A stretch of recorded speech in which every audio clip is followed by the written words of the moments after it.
Gender आधारित कार्य के समय में अंतर। यह जानना रोचक होगा कि वास्तव में महिलाएं कितने घंटे कार्य करती हैं और पुरुष कितने घंटे कार्य करते हैं। दोनों के कार्यों और काम के घंटों में कितना अंतर है, यह एक सर्वेक्षण से पता चलता है।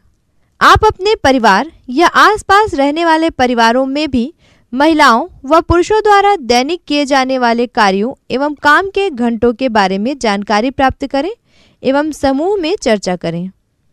उपर्युक्त तथ्यों के आधार पर कहा जा सकता है कि महिलाओं के साथ कार्य एवं पारिश्रमिक में भेदभाव किया जाता है।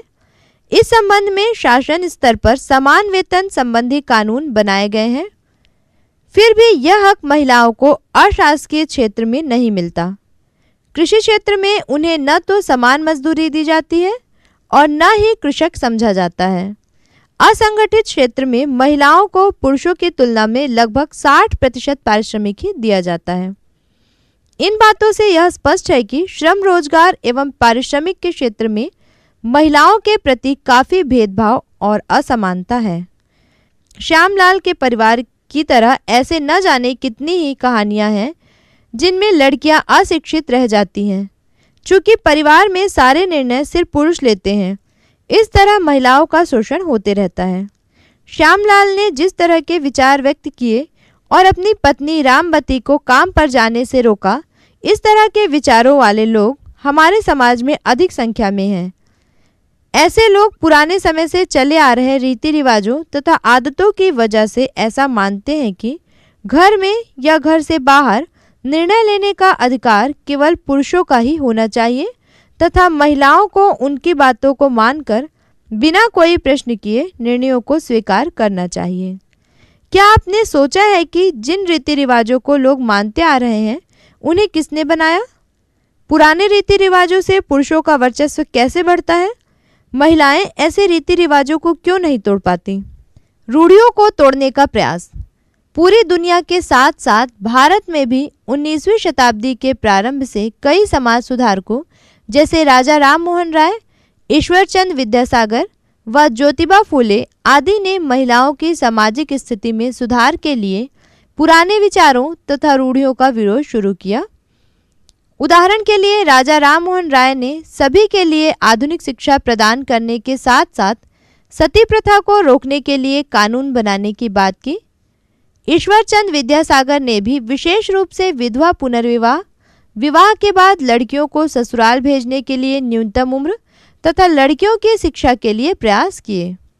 ज्योतिबा फूले व सावित्रीबाई फूले ने कमजोर वर्ग के बीच शिक्षा व समाज सुधार के कई कार्य किए।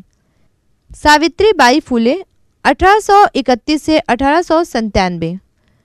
भारतीय समाज में विभिन्न वर्ग के साथ भेदभाव, हिंसा और अत्याचार होते थे। विशेष वर्ग के लोग श्रेष्ठ व पूजनीय माने जाते थे। वे ही समाज के नियम बनाते और धर्म नीति और पाप का भय दिखाकर नियमों का पालन करवाते थे। इस पर स्त्रियों को शिक्षा, संपत्ति, स्वतंत्रता, समानता एवं सम्मान पाने का अधिकार नहीं था।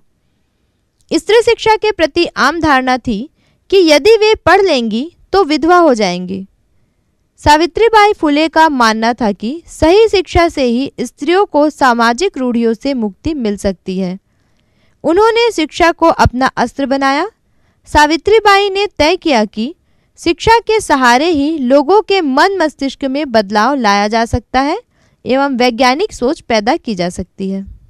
सावित्रीबाई ने अपने पति ज्योतिबा फूले के साथ बराबरी से सहभागिता निभाते हुए कमजोर वर्गों के लिए शिक्षा का काम शुरू किया। उन्होंने सन 1848 में लड़कियों के लिए पहला स्कूल खोला। इसके बाद उन्होंने सन 1897 तक 17 स्कूल और खोले। सावित्रीबाई फुले खुद अनपढ़ थी। अपने पति ज्योतिबा फुले के सहयोग व प्रोत्साहन से उन्होंने स्वयं पढ़ना लिखना सीखा था। वे अपने स्कूल की पहली महिला शिक्षिका बनी। उन्होंने कमजोर वर्ग के बच्चों को पढ़ाने के लिए प्रोत्साहित किया। उनके स्कूल के पाठ्यक्रम के अनुसार विद्यार्थियों में नीति बोध कथा, बाल बोध, शुद्ध व्याकरण, गणित, भूगोल, मराठों का इतिहास, एशिया, यूरोप और भारत के मानचित्रों की समझ विकसित करने का प्रयास किया जाता था।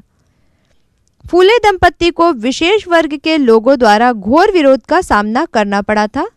इन जातियों के प्रभावशाली लोगों के डर से ज्योतिबा के परिवार ने भी स्कूल बंद करने का दबाव डाला, उन्हें घर से निकाल दिया। सावित्रीबाई को विशेष वर्ग के लोगों ने कई तरह से प्रताड़ित किया।